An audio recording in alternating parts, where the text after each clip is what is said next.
どうも、てにゃんです。最後の投稿からおよそ2ヶ月、皆様大変お待たせしました。もともとはYouTube のコミュニティに投稿していた通り、6月の上旬に帰ってくる予定だったんですけど、ちょっと動画の撮影編集だったりとか、ちょっとスケジュールがバタバタっとしちゃいまして、ちょっとここまでずれ込んでしまいました。皆様大変お待たせしました。では、ここからはですね、気を取り直しまして、今回の動画なんですけども、自分の好きなものをお腹いっぱい食べたいってなりまして、天ぷら。ですので、真新しい調理というものはないんですけども、今回、初めて登場する食材だったりもちらほら、ございますので、どうか最後までお楽しみいただければと思います。というわけで、早速、本日も作っていきましょう。それでは作っていきましょうか。本日なんですけども、ザ・天ぷらということで、早速食材の準備をと、その前に、天ぷらをいただく際には欠かせない天つゆと、あとお塩。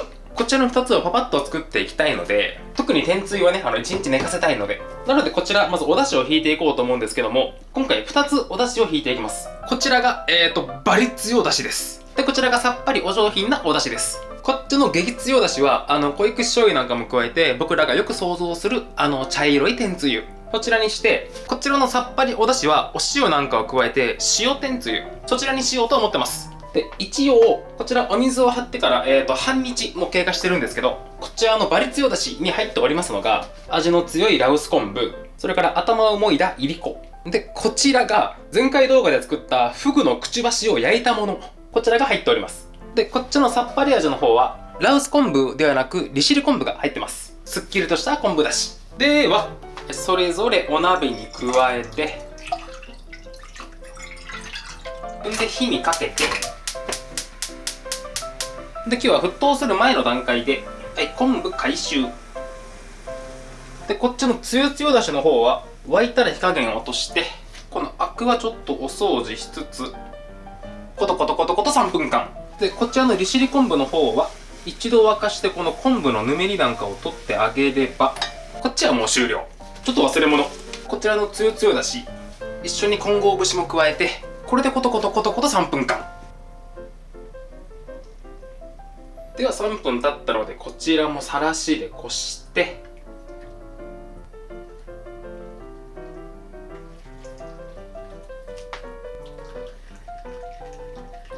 これで激強だし、さっぱり昆布だし、両方とも完成。ではまずこちらのつゆつゆだしを使ったお醤油ベースのオーソドックスな天つゆから。こちらのお出汁に対して、比率6対1対1で、濃い口醤油とみりん、それらを合わせて軽く一度沸かしてあげればこれで完成。続いて塩つゆ。こちらは昆布だしに対してこちらも6対1の割合でみりんで、先ほどのこちらのお醤油ベースの方ですと6対1対1の割合のここのお醤油の塩分で決めたので、ここの濃い口醤油をお塩に変えたいということで、ちょっとややこしくなるんですけども、こちらの昆布だし6に対して濃い口醤油がだいたい 80cc ですので、んでもって濃い口醤油の塩分濃度だいたい 13% から 14% くらいですので、80cc かけるの 0.14 で、11g ということで、粗塩を 11g、 これを置き換えて、あとは全部合わせてこちらも一沸かしすれば完成。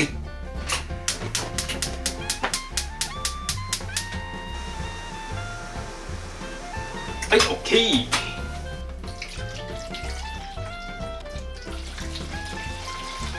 で、こちらのお醤油ベースの方には、追いがつお。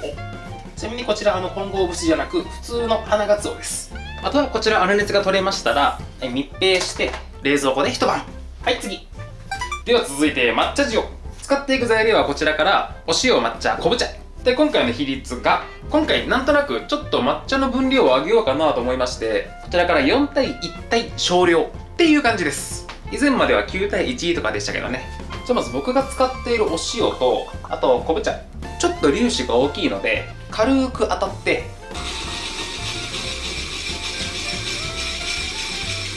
食べた時にガリッとならない程度の細かさに。じゃああとはここにお抹茶。これを合わせて、はい、綺麗な抹茶塩完成。それではながら5万達成しました。本日のメイン食材というか、天ぷらのネタの皆さんの登場です。大量のナス。後で細かく見ていくんですけど、今回おナスの品種だけで、1、2、3、4、5、6品種ですね。あと僕の大好きなピーマンも。で、あと1個、キノコ部門があるんですけど、ですね、集合体が苦手な方はちょっと辛い映像が流れるかもしれません。タラの白子なんかを見て、怖いって思われる方は、ぜひ、ちょっとスキップをお願いしますね。今回のキノコ部門から、舞茸さんの登場です。ゴリゴリの大株。舞茸ってこんな感じなんですね。一株だと。で、これだけあると、今、部屋中が舞茸の香り。で、今回の天ぷらのネタとしては、季節感的には、初夏から秋ぐらいですかね。で、今回こちらに用意した分で言うと、動物性タンパクがないんですよね。全部お野菜とか菌類なので。ちょっと動物性のものが欲しいな、ということで、大体どこのご家庭の冷凍庫にも入っているであろう、馬の脊髄。ちょっとこちらも加えます。実際皆さんあまり馴染みはないかもしれないんですけど、馬の脊髄ってほんとなんていうんですかね、もうほぼ白子。なんかフグの白子とかタラの白子っていうよりも、イサキとか、あとちっちゃなヤズの白子とか、あとそれこそなんかヤガラの白子とか、なんかそんな感じの細長くてクリーミーっていうよりもちょっと食感のある白子って感じです。結構美味しいですよ。じゃあまずパパッと終わるこちらのお野菜とキノコ関係から参ります。じゃあまずおナスから。一応今回ご用意いたしましたのが、多分合ってると思うんですけど、こちらから長ナス、大長ナス、赤ナス、ベイナス、水ナス、千両ナス。で、こちらの長ナスが僕らがよく買う一般的なおナス。よく3本特用1キュッパとかで。で、こちらの大長ナス、いつもスーパーでは僕長ナスって書かれてあるのを買うんですけど、なんかネットで見たら大長ナスって書かれてました。こちらのおナスも美味しいっすよね。食べ応えがあってね。で、こっちが赤ナス。結構僕の住んでる地域ではよく見かけるおナスなんですけど、熊本県の特産ですね。この長ナスはもう一般的にどんなお料理でも合うっていう印象なんですけど、この大長ナスと赤ナスに関しては結構焼きナスのイメージが僕強いかもしれないです。で、こっちの可愛い子たち。果肉がしっかりとギュッと詰まってて、食べ応えのある、よくステーキとかに使われるベイナス。僕の大好きなおナス。で、こちらがすごくみずみずしくて、生でも食べられて、結構サラダなんかに使われる水ナス。で、ちっちゃくて可愛くて、どんなものにでも合うこちらの千両ナス。この千両ナスの天ぷら僕大好きなんですよね。今回は以上6品種でございます。じゃあカットしていくんですけど、今回いつもみたいにこうぐるーっと回して、で、このガクを取るっていう切り方ではなく、もうバスッと落としちゃいます。理由はまた後ほど。で、僕が落とすときは、こうおナスを見たときに、なんていうか前髪みたいなところがあるんですよね。なんかここがおでこで前髪みたいな。一番グッと入り込んでるところ。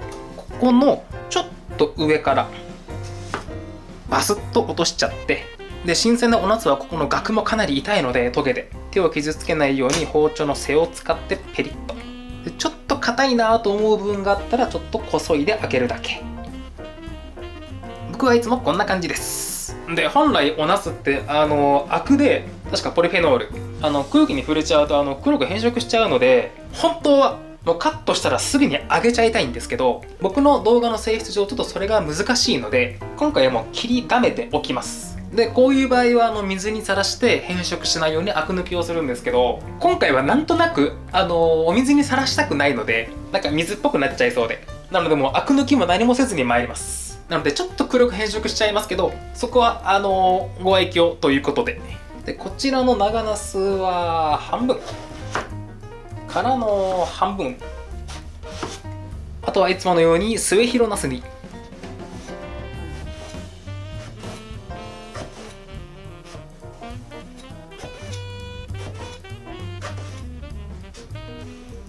で、僕はなんか癖でこのナスの角度に従ってこう斜めにこうスッと入れちゃうんですけど、なんか斜めにカットしてあげた方がなんか綺麗に広がりやすいような感覚を持ってます。なんていうかこんな感じで。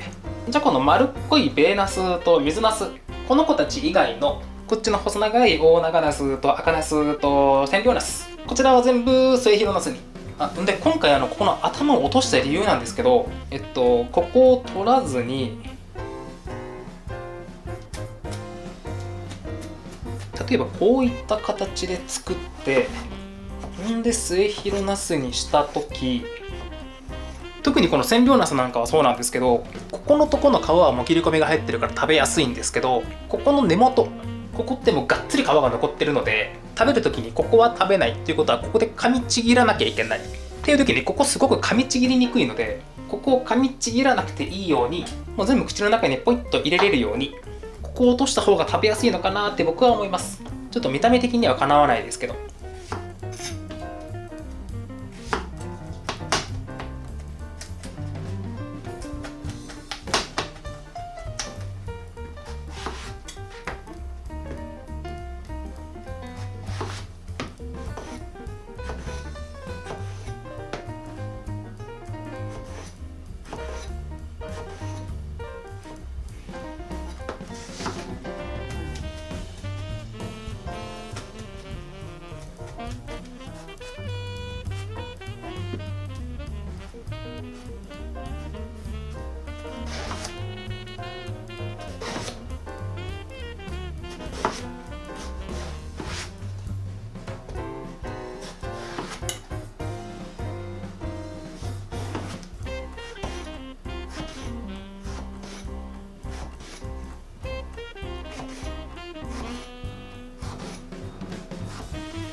このサイズ感だったら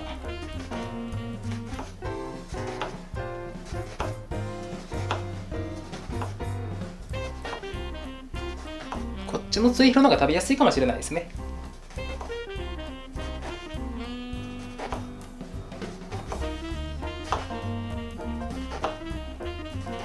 じゃあベイナスと、あと水ナス、この子たちはなんていうか、あんまりこう末広ナス感がないので、ちょっと食べやすいこと数箇所皮むいて、でも水ナスの方は皮柔らかいので多分取らなくていいかな。ベイナスだけちょっと皮むいて、であともう輪切りで、ちょっと硬そうなこの頭のとこだけバッテンに切り込みだけ入れて、これで OK。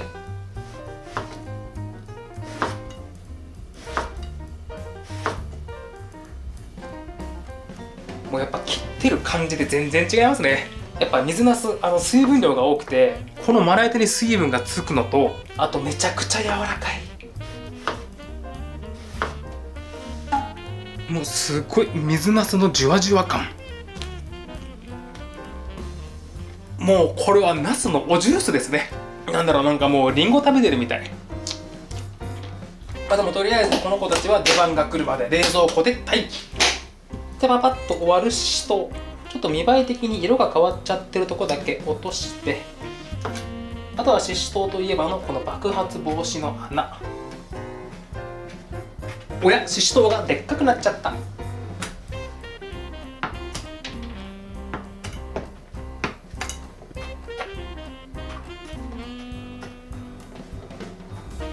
で、お次がピーマン。今回なかなか立派なので、これをお手軽にパパッと3等分にしたいんですけど、ピーマンってこんな風に大体三角形になってて、この三角形の頂点を取るようにこう切っちゃうと、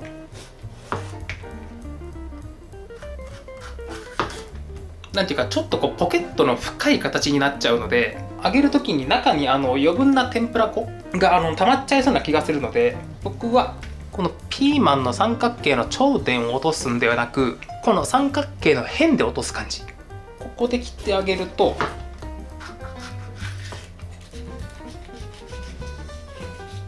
なんていうか全体的にこう平べったくなるので、比較的薄衣で揚げやすいような気がします。何かのご参考になれば。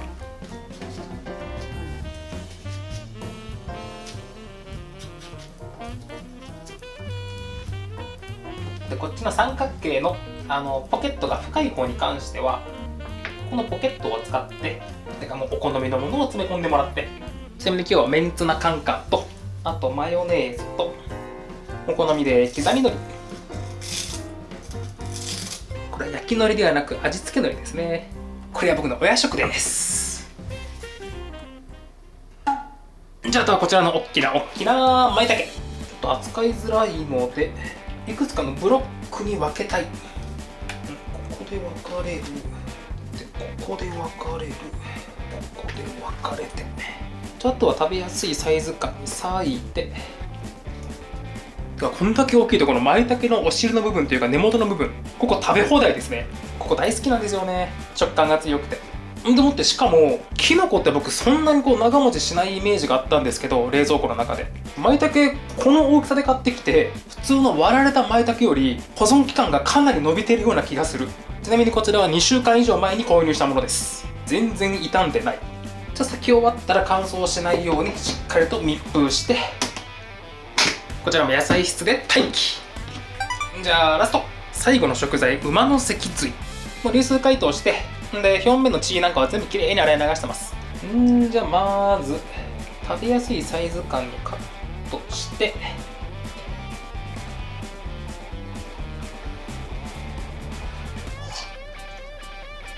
はい終了。はいというわけで、はいこれで天ぷら盛り合わせの出来上がりです。では実食編にゴー。というわけで無事に完成しました。でちょっと本日なんですけども、ちょっといつものこちらの実食部屋ではなく、ちょっといつものリビングのここを使いまして、我が家がカウンターキッチンであることを最大限利用して、で今回こちらのカウンターキッチンでいただく理由としては、僕ようやく気づきました。あっちの実食部屋で揚げ物をすると熱い、あそこ換気扇がないので、よしならばいただきます。本日はいただき物、札幌クラシック春の香り。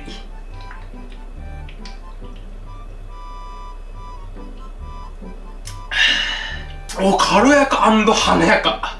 うまっ。お花畑みたいな華やかな香りがファッと香って、後味のキレが早くて全然くどくない。超うまい。じゃあまずはおナスのうち、普通の長ナスで大長ナスで千両ナス、こちらの末広三姉妹で。っていうか今思ったんですけど、今カットしてから多分3時間ぐらい経過してるんですけど、水にさらさなくてもそこまで変色しないですね。3時間ぐらいならちょっといいこと知れました。で今からこちらの末広ナスの3種類を揚げていくんですけど、よくよくありがちなこと、例えばこちらの長ナスを天ぷら液に浸して揚げるとこのまんまの形で揚がっちゃいません？せっかくの末広ナスなのに。なので僕のおすすめは、こちらの頭の方を挟み込むようにつまんで、こっちないしこっちにキュッとしてあげると、このおナスがキュッとなりますので、この状態で、はい、衣をつけて、まずは先端だけをちょん、5秒ほどしたらさあ、でこちらの千両ナスもちょっとつけて、こうしてあげると一番最初にこの形で固まるので、なんかより末広ナスが綺麗に揚がるのかなと思います。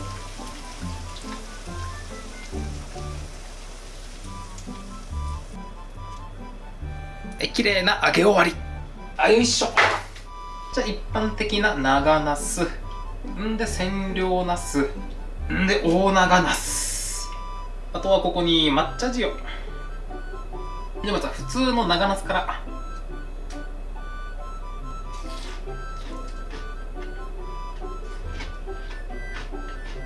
バリうまい。やっぱナスしか勝たん。皮の硬さも果肉のトロトロ具合も、であと味の濃さ、香りの濃さ、全部ちょうどいい。で今回の抹茶塩がいつもよりお抹茶の比率を高くしてあるので、すごく香りがいい。もともとおナスってものすごく香りがあるとか、舞茸みたいにそういったものではないので、なんかこのお抹茶のおかげですごく食べ応えというか満足感が出ますね。でお次、千両ナス。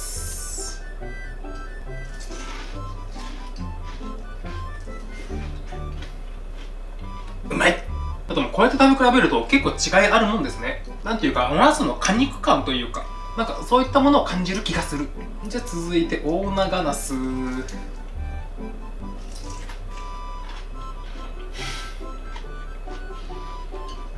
暫定1位。なんていうかもうほとばしるジュース。こちら見ていただきたいんですけど、もうジュースでじわじわ、もうほとばしる水分、めちゃくちゃ美味しい。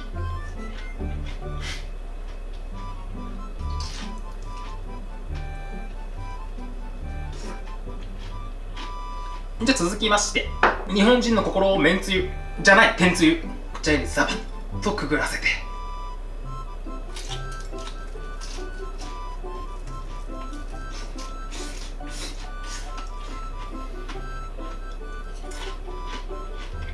もう控えめに言って最高。もうナス天好きにはたまらんですね。やっぱこれなんだよな。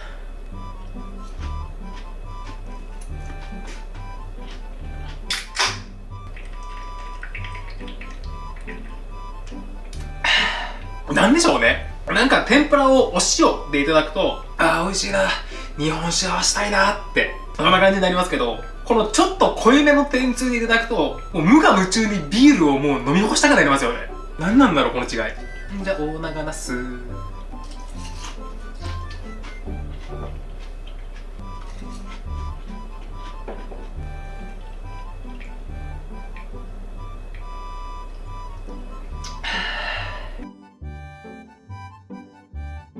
じゃあ続きまして赤ナス、水ナス、ベイナス、ちょっくら揚げてきます。っていうかせっかく打ち粉を用意したのに完全に忘れてますね。どうしよう、めんどくさくなっちゃった。今日打ち粉なしで。じゃあまず揚げるのはベイナスからで。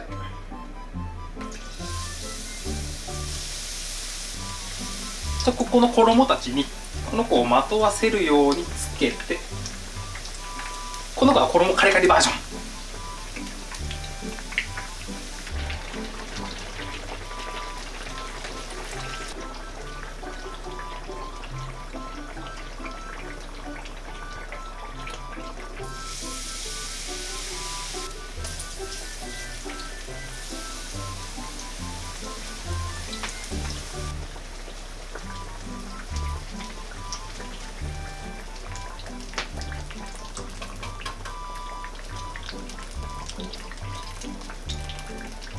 はい、最後水ナス。よいしょ。ではまず揚げたて熱々のうちに、はい、水ナス。今回ちょっと衣厚めにしてみました。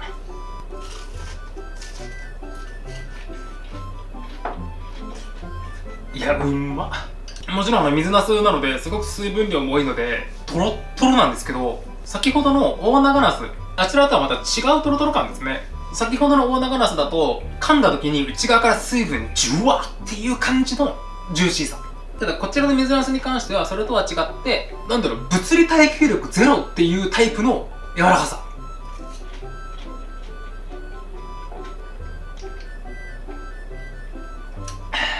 で続きまして、はい、ベイナス。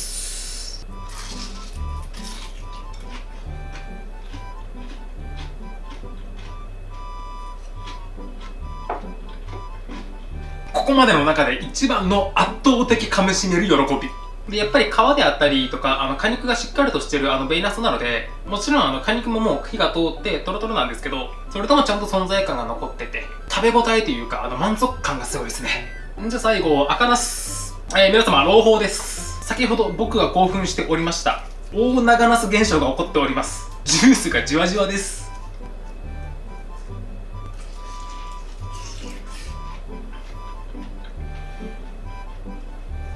優勝。まずほとばしる水分と、結構大長ナスに似てるんですけど、大長ナスと比べると皮が柔らかい。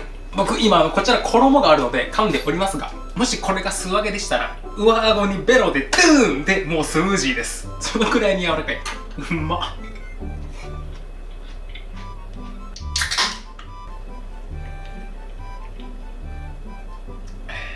というわけで僕はちょっとこれから食没。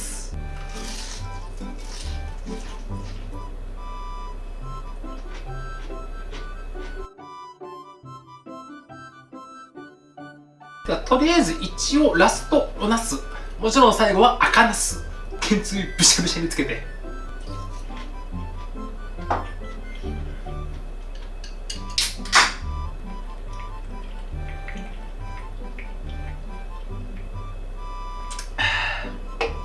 では続きまして、こちらのピーマンとししとうに関してはデザートをしていただきたいので、これが一番最後に持ってくるとして、残りの脊髄と舞茸、まずは舞茸から。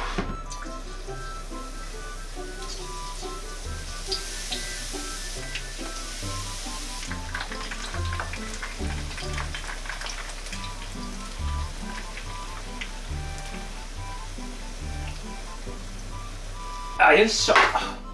じゃではこちらの舞茸、先ほどまでのおナスとは違って結構香りなんかもしっかりとしてるので、個人的に好きなのがですね、はい、お塩とすだち。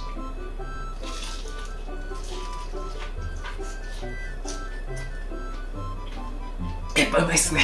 よく松茸の土瓶蒸しとか焼き松茸とか、そういった時にすだちをピッと絞ったりしますけど、このキノコの香りとすだちってなんでこんなによう合うんですかね。めちゃくちゃに美味しい。そしてこれだけのすだちを作ってくださる徳島の方々に本当に心からの感謝。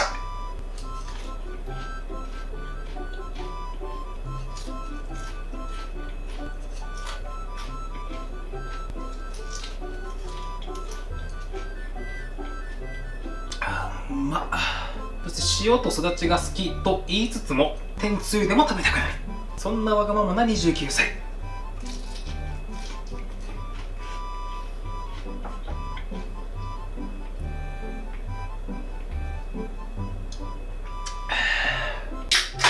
ではそんなタイミングでちょっと気分転換に、はい、大根おろし、そしておろし生姜、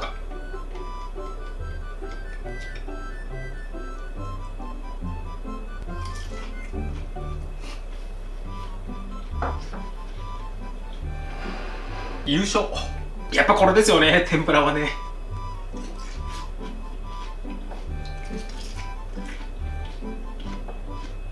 あ、そして忘れてた、今回の塩つゆ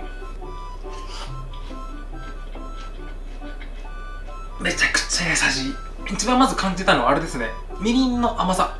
僕今回初めて作ったんですけど、ちょっと思ったことは、もうちょっと塩分入れてもよかったかもしれないですね。塩分量的にはこちらの天つゆと同じにしたつもりなんですけど、こちらは鰹節なんかも使ってますんで、多分鰹節からくる塩分なんかもこっちの方が多いし、でなおかつこちらはお醤油の香りがあるので、なんていうかご飯を食べる上での塩分量的な旨味的な美味しさ的な、そういったものがしっかりと感じられますけど、こちら昆布だし、お塩、みりんっていうすごくシンプルなので、もうちょっと塩分的な食わせ的な意味でもう少しパンチがあってもよかったなって感じですかね。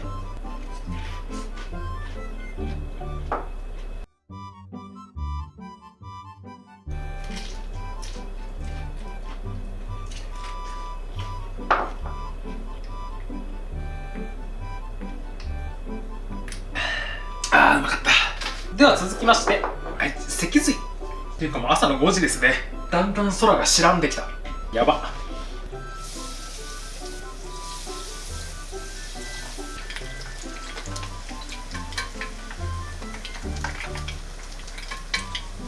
よいしょ。無事揚げ終わりで、何気に僕いつも湯引きポン酢にしちゃうので、今回天ぷら僕初めてなんですよね。すんごい楽しみ。ではこのカリッカリのところを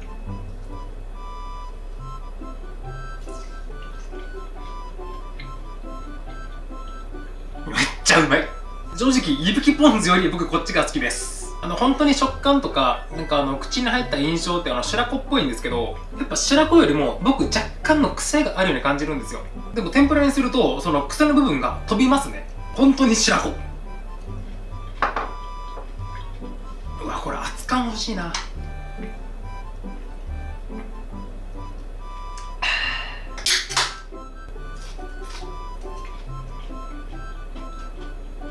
やっぱ白子なんだよな。なんだろう、ちょっと鶏肉風味の白子みたいな感じ。なんていうか残りがが、はい、すだち、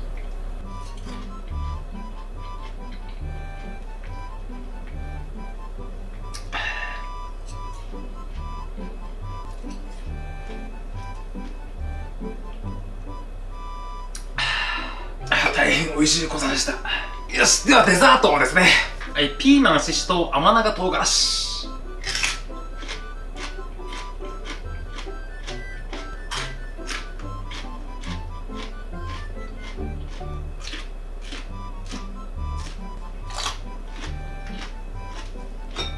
もう正直このまんまでもいいんだよな。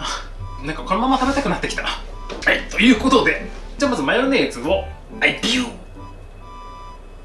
ーで、ここに刻みわさび、はい、これをわっさー。じゃああとはこちらを混ぜ合わせて、皆さん大好きわさびマヨ、あとはもう重い重いに、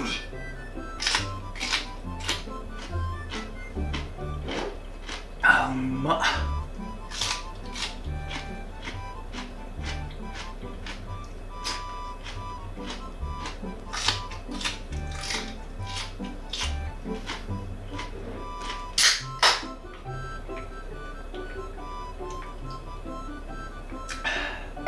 じゃあとこっからは味噌汁の男がただひたすら生野菜をかじるだけの映像になりますので、いつものごとくバランススパート。